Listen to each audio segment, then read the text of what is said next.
Student loan borrower defense has surged back into the national spotlight as thousands of Americans seek relief from federal student debt they say was a result of deception, misconduct, or outright fraud by their schools. The Borrower Defense and Repayment Program, administered by the U.S. Department of Education, allows federal student loan borrowers to apply for loan cancellation if they can prove their college misled them about critical issues such as job placement rates, accreditation, transferability of credits, or the true cost and value of their degrees. Please subscribe, like, and share to support us.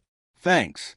The renewed attention follows years of legal battles, policy reversals, and mounting pressure from borrowers who argue they were left with crushing debt and worthless credentials. Many of the claims stem from attendants at now-closed for-profit colleges that aggressively marketed themselves to low-income students, veterans, and first-generation college attendees. Borrowers say recruiters promise high-paying careers and fast job placement, only for graduates to discover employers did not recognize their degrees or that the programs lack proper accreditation. Under borrower defense rules, eligible applicants can receive partial or full discharge of their federal student loans, along with refunds for payments already made in some cases. The Department of Education has also moved to erase negative credit reporting related to discharge loans, offering borrowers a chance to rebuild their financial lives. For many, approval has meant the end of years of wage garnishment, tax refund seizures, and collection calls. However, the program has not been without controversy. Processing backlogs have left hundreds of thousands of applications pending for years, prompting lawsuits from borrowers who accuse the federal government of failing to follow its own rules. Those legal challenges forced sweeping reviews of borrower defense claims and resulted in mass discharges for certain groups of borrowers whose schools were found to have engaged in widespread misconduct. Policy changes across different administrations have also shaped how borrower defense works. Some rules expanded eligibility and simplified the application process, while others tightened standards and placed a higher burden of proof on borrowers.